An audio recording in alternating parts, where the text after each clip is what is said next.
안녕하세요. 반갑습니다. 네. 자, 오늘은 9번째 시간입니다. 9번째 시간. 그동안의 영상들 선생님들께서 잘 보고 계신 거죠? 그렇죠? 네. 잘 확인하셔야 합니다. 도움을 드리기 위해서 선생님들한테 이런 말씀을 드리는 거고, 휘둘리지 말라고 말씀드리는 거예요. 이해하셨습니까? 그래서 본인이, 내가 이런 부분이 좀 궁금했었는데, 이런 부분은 어디에서 내가 좀 도움을 받지? 라고 했을 때, 도움이 되는 영상을 지금 만들고 있는 거니까 선생님들께서 이런 영상들을 잘 활용하셨으면 좋겠습니다 라고 말씀을 드리는 거예요.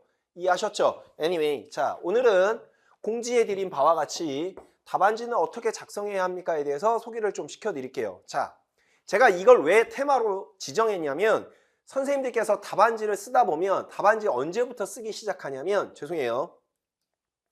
7월, 8월부터 쓰기 시작해요. 즉 구체적으로 말씀드리면 7월 첫째 주부터 답안지를 쓰기 시작하는데 답안지를 제대로 잘 쓰시는 분들이 전반기에 공부를 하나도 안 해요. 즉 답안지를 어떻게 써야 되는지에 대해서는 1도 관심 없어요. 맞아요? 네. 오로지 뭐에 관심이 있느냐? 내용 빨리 넣어야 돼. 내용 빨리 넣어야 돼. 내용 빨리. 거기에만 관심이 있지. 답안지는 어떻게... 그러니까 말씀드렸듯이 집어넣는 임플리케이션에만 선생님들께서 계속 초점을 맞추고 있는 거지 어떻게 인출하는지에 대해서는 선생님들께서 관심이 별로 없다고요. 또 인출해서 끝나는 게 아니잖아요. 뭐 해야 합니까? 글을 작성해야 하는 거죠. 이해하셨어요? 그래야 본인이 알고 있는 지식을 글로 써서 그분들 즉 채점위원들한테 보여드리는 거죠. 그래야 합격이 되냐 불합격이 되냐 즉 합격의 당락을 결정하게 되는 거죠. 이해하셨습니까? 그러니까 이런 건 7월에 가서 공부하는 게 아니라 시험을 보려고 하는 순간서부터 공부를 하셔야 되는 거죠. 이해하셨습니까? 이해하셨어요? 그러니까 이 영상을 잘 보시고 준비하겠다라고 하면 이런 거부터 선생님들께서 알고 있어야 된다고요. 이건 내용을 많이 알고 있느냐 모르고 있느냐에 따라 달라지는 게 아니죠. 수험생이라고 하면 기본적으로 갖춰야 될 자질인 거죠. 태도이고. 이해하셨습니까? 무슨 말인지? 이해하셨어요? 생각해 보십시오. 7월 되면 이제 얼마 정도 남아있냐면 대략 한 150일 정도 남아있어요. 150일? 뭐 그래요. 대략. 그런데 그때까지 답안지를 어떻게 작성하는지 모른다? 수험생이 갖춰야 될 태도와 자질은 아니잖아요.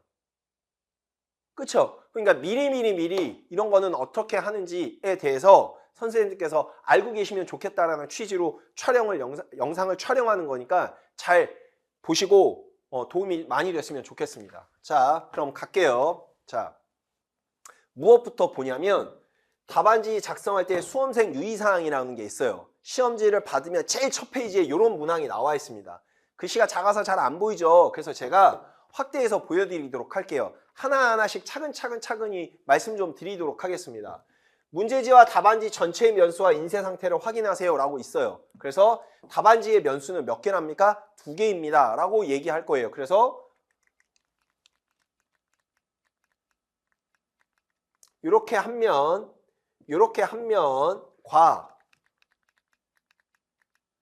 이렇게 두 면으로 얘기해요. 그래서 우리 금방 보시는 바와 같이 전공 A는 두 면으로 되어 있어서 쪽번호를 쓰면 이게 1쪽이에요. 그리고 아까 그건 몇 쪽이겠습니까? 2쪽이 되겠죠. 그래서 반드시 두 쪽으로 되어 있어요. 두 페이지로 되어 있다는 뜻입니다. 이해하십니까? Anyway, 자, 그걸 꼭 확인하시라는 뜻이에요. 자, 두 번째. 답안지의 모든 면의 상단에 성명과 수험번호를 기재하고 검은색 펜으로 사용하여 수험번호 안에 땡땡땡을 하십시오 라고 되어 있네요. 그러면 아까 말씀드린 대로 여기에 보니까 성명 쓰고요. 수험번호 쓰시면 되겠네요. 그렇죠? 제가 계속 강조하는데 이거 안 쓰시는 분들 되게 많아요. 그러면 빵점이에요. 빵점. 이거 꼭 쓰셔야 해요. 이해하셨습니까? 무슨 말인지? 이해했어요? 지금은 에이 이거 이름 안 쓴 사람 누가 있어요 선생님? 말도 안 되는 소리 하고 있어요 라고 질문을 하시겠지만 당일날 가보세요. 그럼 안 쓰시는 사람 되게 많고요. 7월 아까 제가 말씀드렸듯이 7월 첫째 주에 답안지를 딱 받았을 때 해보세요. 그러면 안 쓴 사람들이 의외로 많아요. 모의고사 마지막 모의고사 회까지 그런 분들이 계십니다. 그러니 이름은 반드시 꼭 쓰시기 바랍니다. 답안지를 받으면 이름부터 쓰세요. 답안지를 받으면 이름부터 쓰세요. 이해하셨습니까? anyway. 자, 그럼 다시 가도록 하겠습니다. 자, 그래서 그렇게 하시면 되고, 세 번째, 여백은 잘 활용하세요 라고 되어 있으니까 이거는 있으면 쓰고 없으면 안 써도 돼요. 자, 네 번째, 초안 작성에 여백을 합니다. 문항 기재를 하지 마십시오 라고 되어 있죠. 문항 번호 기재하지 말라니까 하지 마요. 됐죠? 자, 그 다음 5번, 답안은 지워지거나 번지지 않는 동일한 종류의 무슨 펜? 검정색 펜. 따라서 이 영상을 지금 보신다라고 하면 이 영상이 끝난 이후로 검정색 볼펜을 똑같은 펜으로 3자루 준비하시기 바랍니다. 그리고 그 펜은 선생님들께서 시험장 가서 당일날 사용해야 될 펜이에요. 그러니 지금 이 영상을 보는 순간, 보고 난 다음에 선생님들께서 시험장에서 나는 이 볼펜으로 쓸 거야 라고 하면 그 A 볼펜을 적어도 3자루 이상 준비하시라고요. 왜요? 지금처럼 날씨가 춥게 되면 볼펜이 잘 안 나올 수 있어요. 혹시 미연에 방지하기 위해서 스페어로 여러분이 한 3자루 정도 준비하라는 뜻입니다. 이해하셨습니까? 무슨 말인지 이해하셨어요? anyway. 됐죠? 여기에 뭐라고 되어 있냐면 연필이나 사인펜 종류는 쓰지 마십시오 라고 되어 있어요. 그러니 볼펜 중에 선생님들께서 가장 내 체형에 맞고 내가 글을 잘 쓸 수 있어 라는 펜을 선택하셔서, 펜 종류 되게 많잖아요. 그렇죠? 선택하셔서 3자루 정도 준비하시라고요. 항상. 그래서 필통에 항상 동일한 종류는 적어도 2자루 이상은 준비하시라고요. 스페어로. 이해하셨습니까? 이해하셨어요? 절대 하지 마세요. 연필로 쓰는 거 아닙니다. 절대 네버. 자, 6번째. 이거 잘 안 돼요. 되게 중요한 사항인데. 답안을 작성할 때에는 가로줄을 그어서 답안란에 줄을 추가하거나 세로줄로 그어 답안을 다단으로 구분할 수 있으며 필요한 경우에 활용하세요 라고 되어 있죠. 다단이란 말 뭔지 아시죠? 자, 그러면 샘플로 보여드리도록 할게요. 자, 이게 답안이에요. 그러면 가로를 하거나 세로를 하거나 마음대로 하라는 뜻이에요. 자, 세로로 그으면 이렇게 그을 수 있죠. 됐습니까? 그러면 여기에 뭐 기역, 여기에 니은 이렇게 쓰는 거죠. 됐습니까? 만약에 이걸 가로로 나눈다, 그럼 이렇게 쓸 수 있죠. 그래서 여기는 기역, 여기는 니은 이렇게 쓸 수 있다는 거예요. 그런데 이따가도 설명드리겠지만 지금 제가 보여드리는 건 기입형이에요. 기입형. 기입형 같은 경우에 명심하세요. 될 수 있으면 가로로 쓰세요. 지금처럼. 여기 기역, 여기 니은. 그리고 중간에는 콤마. 됐나요? 뭐 예를 들어서 이게 A고 답이 이게 B다. 이렇게 쓰는 거예요. 이렇게 쓰는 게 보기 수월합니까? 기역 A, 니은 B. 이게 수월합니까? 독자적인 관점, 글을 읽어야 되는 관점, 채점자의 입장에서 보면 이게 수월합니까? 이게 수월합니까? 누가 더 잘 읽히죠? 네, 당연히 위에 게 잘 읽히죠. 그러니 기입형은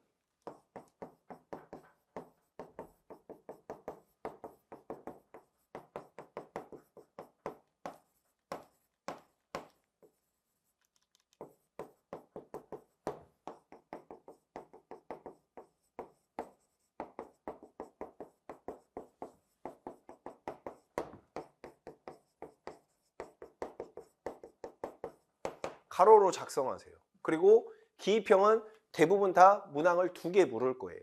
또는 2개 이상을 물을 겁니다. 이해하셨습니까? 무슨 말인지 이해하셨어요? anyway. 그래서 꼭 그렇게 작성해 주시면 감사하겠습니다. 됐나요? 됐어요? anyway. 자, 다시 가도록 할게요. 그래서 가로선과 세로선은 해당 문항에서만 활용할 수 있다라고 쓴 거예요. 그러면 아까 말씀드렸듯이 자, 얘는 이렇게 썼어요. 얘는 이렇게 쓰지 않았다고요. 근데 2번은 또 그렇게 쓰고 싶어요. 이렇게 써. 관계없어요. 이 선은 뭐냐면 기입에는 거의 쓰지 않아요. 그런데 어디에 주로 많이 쓰냐면 이렇게 서술형 문항에서 좀 많이 써요. 근데 최근에는 거의 쓰지 않습니다. 이렇게 쓰시는 분들 계세요. 그럼 이건 9번만 나는 이렇게 쓰겠어. 그럼 8줄로 쓰는 거예요. 이해하십니까? 4줄을 8줄로 만드는 거예요. 됐어요? 그러니까 애시당초부터 9번 문항을 작성하실 때 좀 길어질 것 같아 라고 판단을 하시면 이렇게 그으라는 거예요. 됐습니까? 그러면 9번 문항은 다단으로 썼구나. 그런데 10번 문항은 다단이 아니네. 그럼 10번 문항 그냥 읽는 거예요. 이해하셨습니까? 무슨 말인지 이해했어요? Anyway. 자, 그렇게 쓰는 걸 다단이라고 표현합니다. 다단의 구성은 그렇습니다. 그래서 다시 보여드리면 가로선과 세로선은 해당 답안란에 대해서만 활용할 수 있습니다. 필요하면 하라는 얘기고요. 필요하지 않으면 하지 말라는 뜻이에요. 필요하실 때만 하는 거예요. 필요할 때만. 아시겠죠? 자, 7번째.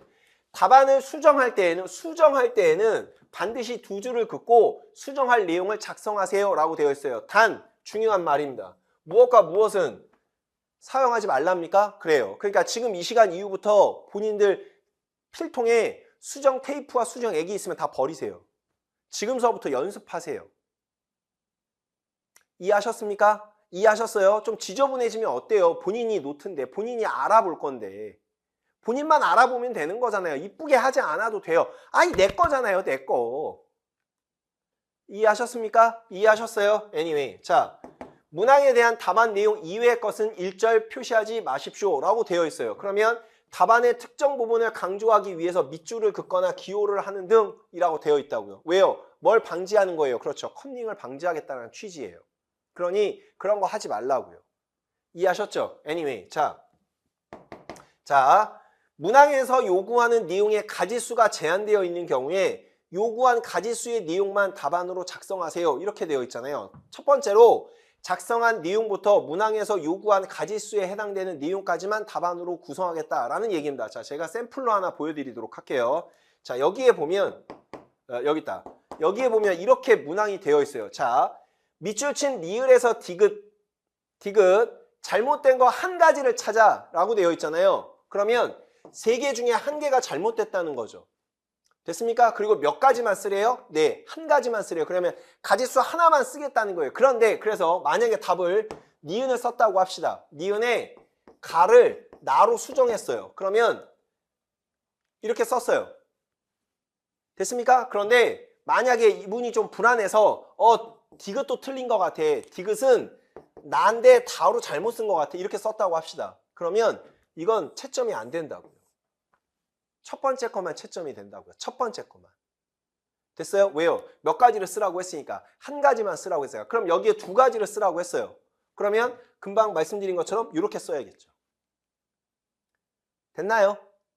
됐어요? Anyway, 이따가 좀 더 구체적으로 말씀을 드리도록 할게요. 어쨌건 한 가지를 쓰라고 하면 몇 가지만 쓰는 거? 한 가지. 2가지를 쓰라고 하면 2가지만. 3가지를 쓰라고 하면 3가지. 한 가지를 쓰라고 하는데 만약에 2가지를 썼어요. 그러면 두 번째 답은 답으로 인정 안 한다고요. 이해하셨습니까? Anyway, 자, 그렇게 말씀을 드리는 게 바로 요 문항이에요. 이해하셨습니까? Anyway, 자, 그 다음 제일 중요한 겁니다. 제일 중요한 거. 자, 천천히 읽어드릴게요. 다음에 해당되는 답안은 채점하지 않습니다. 첫 번째, 다른 문항의 답안란에 해당되는 부분을 표시하는 경우라고 되어 있어요. 즉, 문항 번호를 임의로 수정하는 경우 또는 맞바꿔 작성한 부분을 화살표로 표시하는 경우 등이 포함됩니다. 이런 경우죠. 자, 무슨 말이냐? 답안을 신나게 썼는데 2번 문항을 제가 잘 몰랐어요. 됐습니까? 그래서 2번 문항은 패스하고요. 3번 문항에 답을 썼는데 3번 문항의 답이 100이라고 합시다. 됐나요? 그런데 이 100을 여기다가 써버렸어요. 그럼 저 100은 몇 번 문항에 대한 정답입니까? 3번 문항의 정답이죠. 그런데 이렇게 바꾸지 말라는 거예요. 이 말은 무슨 말이에요? 네, 2번과 3번 문항을 임의로 바꿨으면 이렇게 하지 말라는 거예요. 이해하십니까? 무슨 말인지? 이해하셨어요? Anyway. 이렇게 하면 채점 안 해준다고요. 이런 표시가 되어 있으면 채점 아예 안 한다고요. 그러면 본인은 예를 들어서 3번 문항의 정답을 100으로 썼는데 그걸 2번 문항에 써버려서 3번 문항의 답은 없는 거죠. 이해하셨습니까? 무슨 말인지? 이해했어요? 그러니까 이렇게 하면 답안지를 반드시 뭐 해야 돼요? 빨리 교체하세요. 빨리 교체하세요. 조금 더 기입형 같은 경우에는 아까처럼 이렇게 수정할 수 있어요. 그럼 여기다가 100 이렇게 쓸 수 있다고요. 그럼 관계없어요. 그런데 서술형 같은 문항은 이걸 하기가 굉장히 까다로워요. 그러니까 서술형 같은 경우에 그렇게 되면 될 수 있으면 답안지를 바꾸거나 빨리 수정해서 쓰라고요. 이해하셨습니까? 무슨 말인지 이해하셨어요? Anyway. 자, 다시 말씀드리도록 할게요. 자, 그래서 그런 부분이에요. 됐죠? 그리고 하나 팁을 드리자면 예를 들어서 2번 문항을 아까 풀었는데 잘 모른다고 했잖아요. 그럼 표시해둬요. 연필로. 아까 연필로 작성한 건 채점 한다고 했어요? 안 한다고 했어요? 안 한다고 했잖아요. 그러니까 연필, 샤프로 선생님들께서 체크해 두세요. 아, 이거는 내가 다시 와서 풀어야 될 거. 이해하셨죠? 그리고 나서 되돌아왔는데 2번 문항을 풀었어요. 본인이. 그래서 답을 예를 들어서 50이라고 썼어요. 그럼 50을 그냥 쓰시면 돼요. 지우고. 왜요? 샤프로 썼으니까. 이해하셨습니까? 무슨 말인지 이해했어요? Anyway. 자, 그렇게 확인하시면 되겠습니다. 라고 말씀을 드립니다. 그래서 반드시 요거 하지 마셔라. 요거 하지 마셔라. 됐죠? 됐죠? Anyway. 자, 두 번째. 답안란 이외에 공간에 작성하는 부분이라고 되어 있어요. 어떤 걸 의미하냐? 예를 들어서 막 썼는데 칸이 부족해요. 아, 100인가? 아, 50인가? 아, 몰라. 아니야, 10인 것 같아. 아, 아니야, 5인 것 같아. 아, 아니야, 51인 것 같아. 자, 이렇게 썼어요. 그럼 이건 일자는 채점하지 않겠다는 뜻이에요. 5자만 채점하겠다는 거예요. 왜요? 3번 문항에 답안지를 벗어나서 답을 썼다는 뜻이에요. 그럼 채점 안 하겠다는 뜻이에요. 그러면 51이 만약에 3번 문항의 정답이라고 해도 이분은 5로 채점이 돼요. 그러면 당연히 틀리겠죠. 왜요? 정답은 51이니까. 이해하셨습니까? 이해하셨어요? Anyway. 자, 그렇게 설명을 드리는 게 바로 요거예요. 자, 그 다음 아까 했던 내용이에요. 내용이 번지거나 또는 지워지거나 식별이 불가능한 부분은 채점하지 않겠습니다. 자, 그 다음에 연필로 작성한 부분, 수정 테이프 또는 수정액을 사용하여 수정한 부분. 이해하셨어요? 그러니까 반드시 답안지에는 수정 테이프 쓰면 안 돼요. 선생님들. 개인정보를 노출하거나 암시하는 표시를 하면 안 됩니다. 라고 제시하고 있어요. 됐죠? 이해했죠? Anyway. 자, 그 다음에요. 시간을 고려해서 작성해야 합니다. 종료 종이 울리면 답안을 일절 작성할 수 없으며 이전에 쓴 답안지, 즉 답안지 교체 후에는 교체 전에 답안지는 폐답안지로 처리한다. 그러니까 찢어야 된다는 뜻이에요. 그건 답안지로 채점하지 않겠다는 뜻이에요. 폐지라는 뜻이에요. 폐지. 시험 종료 전까지 답안을 완료하세요. 시험 종료 후에 답안 작성은 뭘로 간주한다? 부정행위로 간주한다. 되게 중요한 거. 만약에 빈 답안지가 있더라도 모두 다 수험 번호와 성명을 쓰라는 거예요. 그래서 함께 제출하라는 뜻입니다. 전공에는 그런 경우가 거의 없는데 일반 교육학에는 그런 경우들이 종종 생겨요. 그러니까 일반 교육학에서 예를 들어서 답안지를 3면을 받았다, 3쪽을 받았다 그러면 3쪽 모두 다 답안지를 받으면 무조건 말씀드렸듯이 이름하고요 수험 번호를 써서 제출하세요. 답안을 쓰지 않았다고 하더라도, 즉 내용이 없다고 하더라도. 이해하셨습니까? Anyway. 자, 그렇게 확인하시면 되고요. 위의 사항을 위반할 경우에 작성한 답안을 채점할 시에는 불이익을 받을 수 있으니 조심하라는 뜻이에요. 그러니까 불이익 받지 않도록 하지 말라는 뜻입니다. 하라는 대로만 하면 돼요. 이해하셨죠? 그래서 답안지를 받으면 선생님께서 시험지를 받으면 꼭 한번 확인해 보라고요. 본인이 스스로 읽어 보시라고요. 이해하셨습니까? 무슨 말인지 이해했어요? Anyway. 자, 그렇게 설명을 드리겠습니다. 라고 얘기합니다. 자, 그 다음에 자, 기입형과 서술형으로 우리 시험 문제는 두 가지로 나뉘죠. 즉, 우리 시험 문항은 두 문항으로 나뉠 거예요. 하나는 기입형, 하나는 서술형. 그래서 기입형과 서술형의 답을 쓰는 게 조금 달라요. 지금서부터는 잘 들으셔야 합니다. 잘 들으세요. 자, 기입형은 이런 걸 의미해요. 됐나요?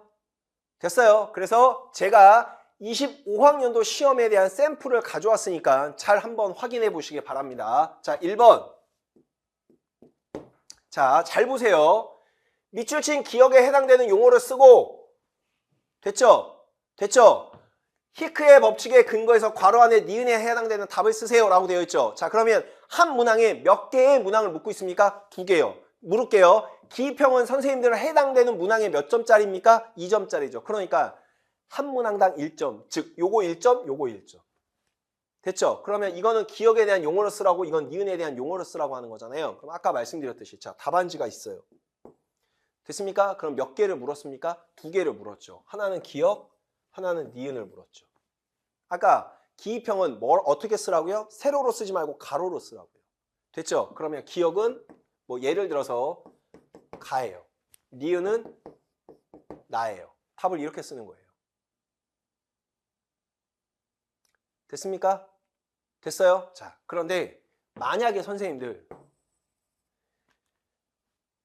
기억의 용어를 쓰고 니은의 용어를 쓰라고 했잖아요, 지금. 그쵸? 근데 기억을 모르겠어요. 니은만 알아요. 됐나요? 그러면 기억은 그냥 공란으로 둬요. 아무것도 쓰지 마요. 니은을 여기다 써요. 근데 어떤 분들은 이걸 어떻게 쓰냐면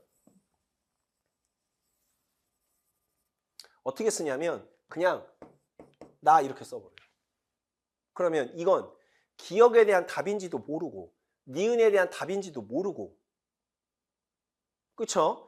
기억을 모르는지도 모르고 이게 기억의 답인지 니은의 답인지도 몰라요. 그러니까 내가 나라는 답을 니은 답으로 썼어 라는 정도는 확인해 줘야 한다고요. 즉 어필을 해야 한다고요. 이해하셨어요? 그러니 예를 들어서 다시 말할게요. 기억에 대한 답을 몰랐어요. 그럼 그냥 공란으로 둬요. 니은만 써요. 나라고. 이해하셨습니까? 이해했어요? anyway. 자, 그 다음 보세요. 다른 유형의 문제입니다. 괄호 안에 기억에 들어갈 내용을 쓰고 밑줄 친 니은, 니을에서 잘못된 거 한 가지를 찾아 바르게 고쳐 쓰세요. 자, 이것도 몇 개의 문항입니까? 2개의 문항이죠.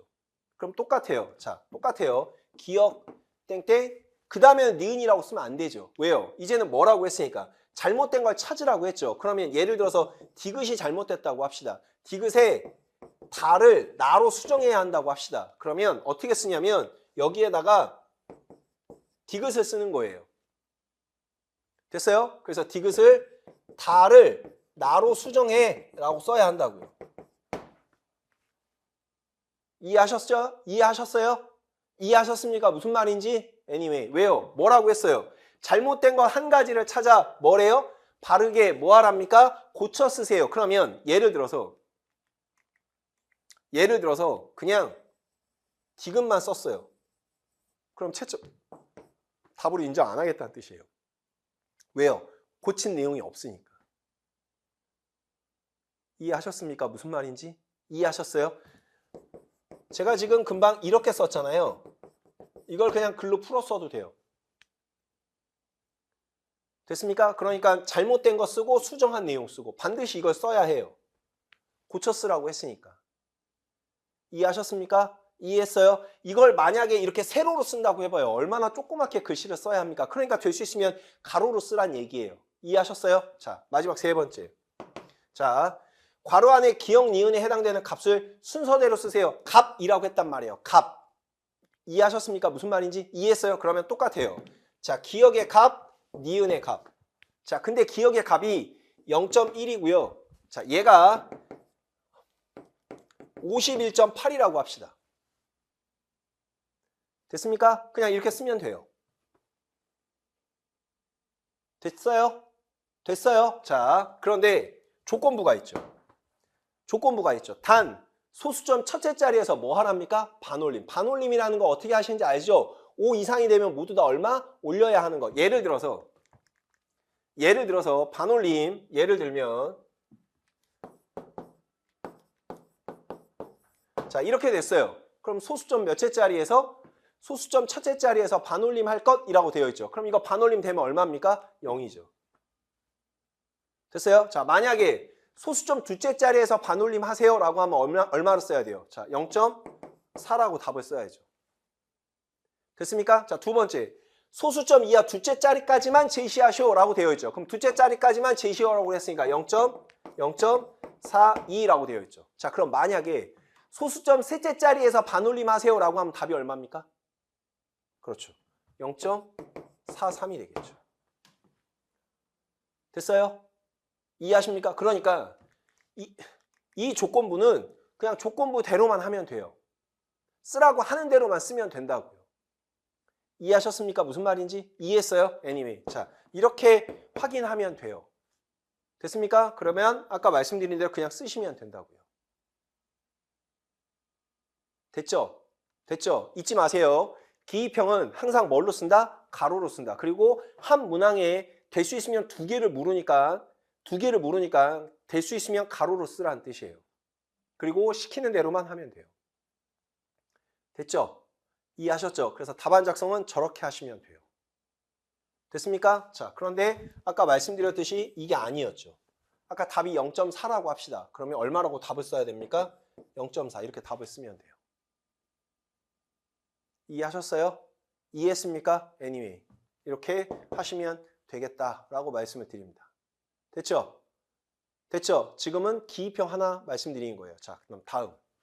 그 다음 뭡니까? 서술형이죠. 자, 서술형은 이런 거예요. 됐죠? 자, 그래서 보여드리도록 할게요. 자, 서술형 쓸 때 선생님들께서 되게 고민들을 많이 하시는데 제가 그냥 단도직입적으로 그냥 딱 쉽게 설명했어요. 글의 형식이 중요한 게 아니라 글의 내용이 중요합니다. 다시 말씀드릴게요. 글의 형식이라고 하는 건 서론, 본론, 결론, 쉽게 얘기하면 서론, 본론, 결론 그거 필요하지 않다는 뜻이에요. 됐어요? 그런 문항도 출제가 되지 않고 있어요. 그러니 글의 형식보다는 글의 내용이 중요해요. 즉 무엇을 작성했느냐가 더 중요하다는 뜻입니다. 이해하셨습니까? 무슨 말인지? 이해했어요? Anyway 따라서 서술형 문항의 예시예요. 제가 오늘 3가지를 가져왔어요. 잘 확인해 보세요. 자, 첫 번째. 자, 이렇게 되어 있어요. 크게 보면 예를 들어서 이게 8번 문항이라고 합시다. 예를 들면 자, 8번 문항에는 하위 문항이 몇 개입니까? 2개죠. 자, 그럼 다시 볼게요. 근거하여 A의 밑줄 친 A에서 F 중에 잘못된 거 또 나왔네요. 몇 가지를 찾아 바르게 고쳤으래요? 2가지. 그러면 하위 문항 첫 번째 답은 몇 가지란 뜻이에요? 2가지란 뜻이죠. 됐습니까? 됐어요? 자, 그러면 답안지를 어떻게 쓰느냐? 자, 여기에다 이걸 9번이라고 합시다. 그럼 자, 9번이라고 합시다. 9번. 자, A에서 뭡니까? A에서 F이구나. 자, 그러면 어떻게 답을 쓰냐면 조금 크게 해드릴게요. 자, 그러면 여기에 A하고요, 여기에 B를 쓰는 거예요. A하고 D라고 합시다. 그래서 A의 내용을 예를 들어서 간대 다로 바꿔야 합니다. 라고 쓰고요. 얘는 말을 바로 수정해야 합니다. 이렇게 쓰는 거예요. 그러니까 2가지 쓰라고 했으니까 한 가지에 한 줄씩. 한 가지에 한 줄씩. 만약에 여기에 줄이 남았어요. 그리고 나서 여기다가 D 이렇게 쓰는 사람들이 있어요. 이렇게 쓰지 말라고요. 될 수 있으면 2가지를 쓰라고 했으니까 한 가지에 한 줄씩. 한 가지에 한 줄씩 쓰는 거예요. 됐습니까? 그럼 이것도 마찬가지. 만약에 이게 라예요. 그러면 틀렸잖아요. 그러면 다시 쓰는 거예요. 라. 그렇지 않으면 저걸 전체를 다시 쓰는 거예요. 가를 라로 수정해야 합니다. 그럼 이거 전체를 다 바꿔야겠죠. 이렇게.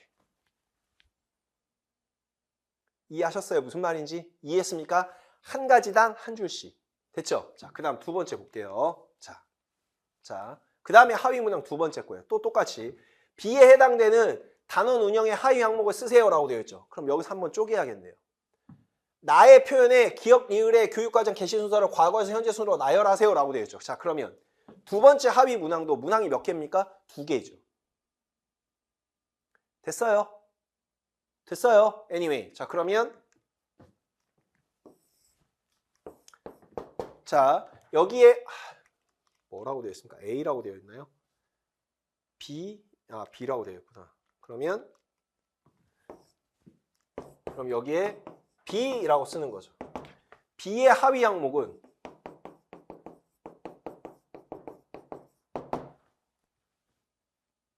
됐어요? 뭐 예를 들어서 수준별 수업이라고 합시다. 이렇게 쓰면 되죠. 됐죠? 그 다음에 아까 순서대로 나열하라고 했죠. 어디서부터 어디입니까? 기억에서 리을을 순서대로 쓰라고 했잖아요. 과거부터 현재로. 그러면 됐어요? 그러면 여기에 시기, 순, 은 뭐 이렇게 쓰는 거죠. 됐나요? 그러면 디귿 예를 들어서 리을, 니은, 기억, 순이다 라고 쓰면 돼요. 됐습니까? 그럼 죄송합니다. 전체적으로는 몇 개의 문항을 물었습니까? 4개죠. 그러면 얘 몇 점? 1점. 얘 몇 점? 얘 몇 점? 얘 몇 점? 1점. 이해하셨어요? 무슨 말인지? 이해하셨습니까? 이것도 마찬가지. 여기다가 썼어요. 그 다음 여기가 칸이 남았어요. 그리고 여기에다가 디귿 이렇게 쓰지 말라고요. 될 수 있으면 문항 하나에 한 줄로 끝내요. 문항 하나에 한 줄로 끝내십시오. 이해하셨습니까? 무슨 말인지 이해했어요? 아까처럼 만약에 쓰려고 하다가 칸이 부족한 것 같아요. 그럼 처음서부터 이렇게 나눠요. 처음서부터 이렇게 나눠요. 그럼 아까 뭡니까? 잘못된 거 고쳐 쓰라고 했죠. 뭐 A에서 하나, 뭐 D에서 하나. A는 가를 나로, 뭐 얘는 뭐 나를 바로 이렇게 쓰는 거예요. 그 다음에 여기에다가 아까 B, 뭐 식이수는 이렇습니다 라고 쓰는 거예요. 이해하셨습니까? 됐어요? Anyway. 자, 그렇게 확인하시면 되겠다라고 말씀드립니다. 그래서 여기는 이렇게 쓰는 거예요. 됐죠? 자, 이번엔 이게 10번 문항이라고 합시다. 똑같습니다. 밑줄친 기억의 설명을 근거로 좌측 모서리에 제시된 711에 해당되는 체형의 명칭을 쓰고 라고 되어 있죠. 그러면 요걸 쓰는 게 문제네요. 그럼 한 문항 됐죠? 자, 괄호 안에 C에 들어가 숫자를 쓰세요 라고 했으니까 숫자로 쓰시면 되겠네요. 그럼 두 개죠. 자, 나에 활용된 신뢰도 개수의 추정 방법의 명칭을 쓰세요 라고 되어 있죠. 그러면 명칭을 쓰면 되죠. 됐습니까? 됐어요? Anyway. 자, 그 다음에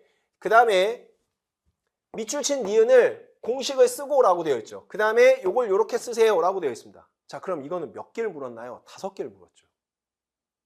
5개를 물었죠. 그럼 하위 항목 봐봐요. 하나, 둘, 3개죠. 얘 2개, 얘 1개, 얘 2개 물었죠. 됐어요? 근데 선생님들 생각해 보세요.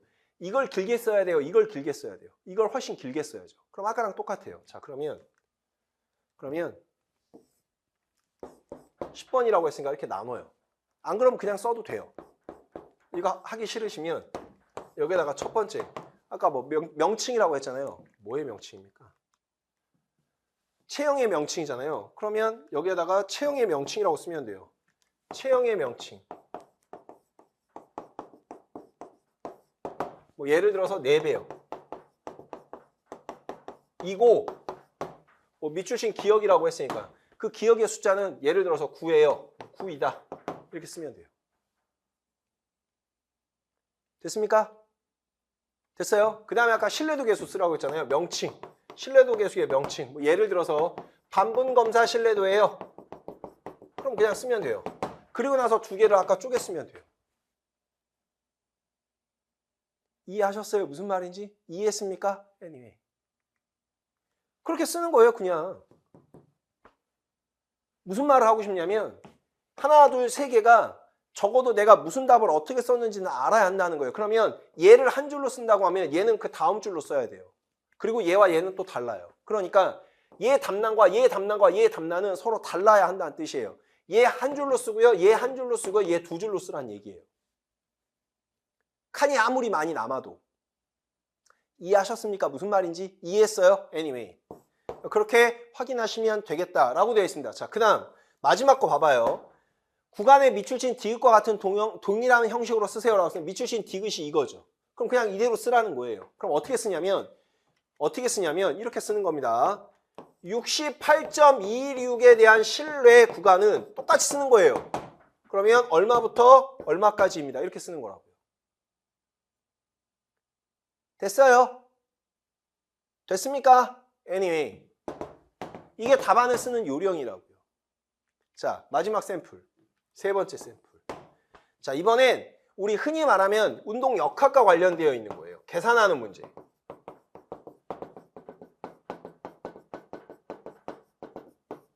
계산하는 문제와 관련되어 있는 거라고요.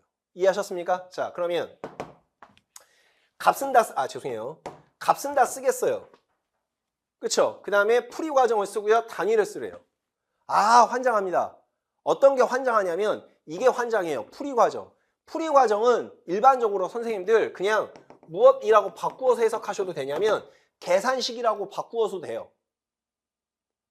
이해하셨습니까? 무슨 말인지? 이해했어요. 그러니까 계산식을 정확하게 써내면 된다고요. 됐나요? 그러면 말씀드렸듯이 자, 값을 쓰라고 했으니까 기억의 값은 예를 들어서 10이에요. 그럼 그 계산하는 과정을 쓰라고 했잖아요. 그럼 풀이 과정 2 곱하기 5는 10 이런 식으로 쓰면 된다고요. 됐나요? 그렇지 않으면 예를 들면 뭐 이걸 충격량이라고 합시다. 그러면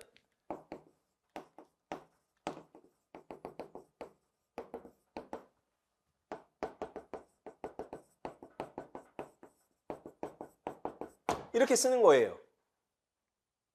됐어요? 그리고 나서 얘를 얘는 2였고요. 얘는 2고요. 얘는 5입니다. 그래서 충격량은 10입니다. 이렇게 쓰는 거라고요. 됐어요? 됐나요? 그리고 단위를 쓰라고 했잖아요. 그럼 여기다 그냥 같이 쓰는 거예요. 단위는 킬로그램, 미터 퍼 세크예요 라고 쓰는 거예요. 이해하셨습니까? 무슨 말인지? 이해했어요? anyway. 만약에 단위를 안 썼다고 합시다. 그럼 어떻게 되는 거예요? 그렇죠. 점수 감점이죠. 됐어요? 자, 풀이 과정을 왜 쓰라고 하냐면 컨닝의 방지용이에요. 진짜 계산을 했는지 안 했는지를 보고 싶다는 뜻이에요. 그러니까 이걸 일일이 막 할 필요는 없고요. 다시 말하지만 이렇게 쓰라고 하면 계산식을 쓰시면 돼요. 식. 이해하셨습니까? 됐어요? anyway. 그럼 여기 기억 썼으니까 이제 니은을 쓰면 되겠네요. 니은의 답은 뭐 5다. 뭐 이런 식으로. 그럼 또 풀이 과정을 쓰면 되겠네요. 됐어요? 아니면 아까 말씀드렸듯이 애시당초부터 쪼개요. 그래서 나는 기억을 이렇게 쓸 거고 니은을 뭐 10 kg 미터 퍼 세크라고 쓰고 얘는 뭐 5 뉴턴이라고 쓰겠다. 이렇게. 이해했습니까? 그리고 나서 이제 풀이 과정을 밑에다 좀 쓰면 되죠. 아까 말씀드린 대로 식을. 됐어요? 됐어요? anyway. 답안지를 못 쓰시는 분들이 의외로 많아요. 그래서 답안지를 정확하게 잘 쓰셔야 합니다. 선생님들께서. 됐어요? 아까 말씀드렸듯이 적어도 내가 쓴 답은 어떤 문항에 어떤 문제로 쓰겠어 라는 얘기를 꼭 표시해 줘야 한다고요. 그러면 제가 마지막으로 마무리하면서 이런 말씀 드릴게요. 지금 우리 서술형 문항을 보셨지만 서술형 문항이라고 하는 즉 서론, 본론, 결론으로 쓰는 문항이 있습니까? 없죠. 없죠. 그냥 기입해서 한두 줄 더 쓰는 것밖에 없죠. 진짜 서술은 뭐 아까 말씀드렸듯이 이런 거 쓰는 거죠. 그쵸? 달라진 게. 그리고 이런 거 쓰는 거죠. 됐습니까? 그리고 이런 거 쓰는 거죠. 그러니까 저걸 서론, 본론, 결론이라고 하는 글의 형식에 구애받지 않아도 된다는 뜻이에요. 그래서 아까 말씀드린 것처럼 글의 형식보다는 글의 내용, 즉 무엇을 작성했는지가 훨씬 더 중요하다는 뜻입니다. 이해하셨습니까? 됐어요? 서술형 문항에 대해서 잘 못 쓰시는 분들 되게 많은데 선생님들이 꼭 그렇게 잘 활용하셨으면 좋겠다는 말입니다. 마지막으로 팁을 드리자면 자, 금방처럼 그쵸? 자, 우리가 죄송합니다만 2교시는 몇 문항 보죠, 선생님들? 12문항 보죠. 기입형은 1번부터 4번 문항이고요. 서술형은 5번부터 12번 문항이죠. 그쵸? 자, 3교시는 어떻게 봅니까, 선생님들? 그쵸? 11문항 보죠. 근데 11문항, 기입이 1번부터 2번 문항이고요. 서술형 문항이 3번부터 11번 문항이죠. 그쵸? 그런데 만약에 예를 들어서 2교시를 풀다가 11번에서 답안지를 쓰다가 잘못 썼어요.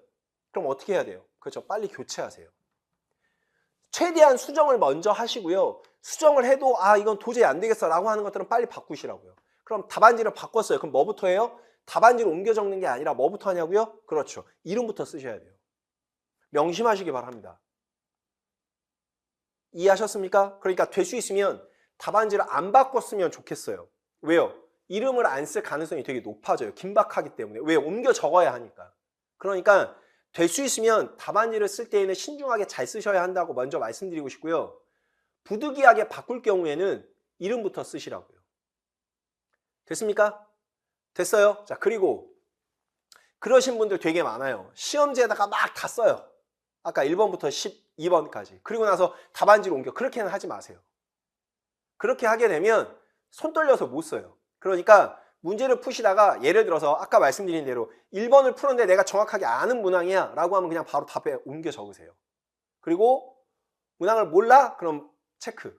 아까 말씀드린 대로 샤프로 또는 연필로 X 표시를 하나 해두세요. 이건 내가 모르는 문항. 그래야지만 그 다음번 문항, 3번 문항을 풀 때 2번 문항에다가 답을 안 쓴다고요. 이해하셨습니까? 무슨 말인지 이해하셨어요? 기입형은 가로. 될 수 있으면 답안지는 바꾸지 말 것. 부득이하게 답안지를 바꿀 경우에는 이름부터 쓸 것. 명심하시기 바랍니다. 이해하셨습니까? 됐어요? Anyway.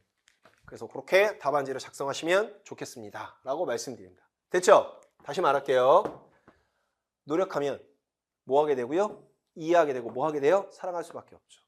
노력하시라는 뜻이에요. 이해하려고 노력하라는 뜻이에요. 됐습니까? 그래야 관심이 생기고요. 그래야 열정이 생기고요. 그래야 성실한 태도로 임용시험을 임할 수가 있어요. 그게 세상 살아가는 이치라고 생각합니다. 이해하셨습니까? 무슨 말인지? Anyway. 됐나요? 됐어요? 자, 감사하고요. 이 영상은 되게 중요한 영상이고요. 제가 언젠가는 이렇게 한번 찍으려고 했는데 기회가 돼서 이렇게 찍어드리는 거니까 선생님들한테 알려드리는 거니까 이 시간 이후부터 선생님께서 잘 모르겠다 싶으시면 다시 보시라고요. 어떻게 답안지를 작성해야 하는지. 아시겠죠? Anyway. 자, 오늘 제가 드려야 될 말씀은 여기까지고요. 자, 다음 시간에는 뭐 할 거냐면 마지막입니다. 스터디는 어떻게 하는 것인가? 마지막이에요. 이제. 됐습니까? 우리 12개의 테마를 했단 말이에요. 근데 요거하고 요거 묶었고요. 제가 죄송해요. 요거하고 요걸 묶었어요. 그래서 10개의 테마로 나갈 거니까 선생님들께서 잘 확인하시고 마지막 10번째는 요거에 대한 설명을 할 거예요. 그래서 오늘은 답안지를 어떻게 작성해야 되는지에 대해서 설명을 잘 드렸으니 잘 확인하시고 많은 도움이 됐으면 좋겠습니다. 됐나요? 됐어요? 네.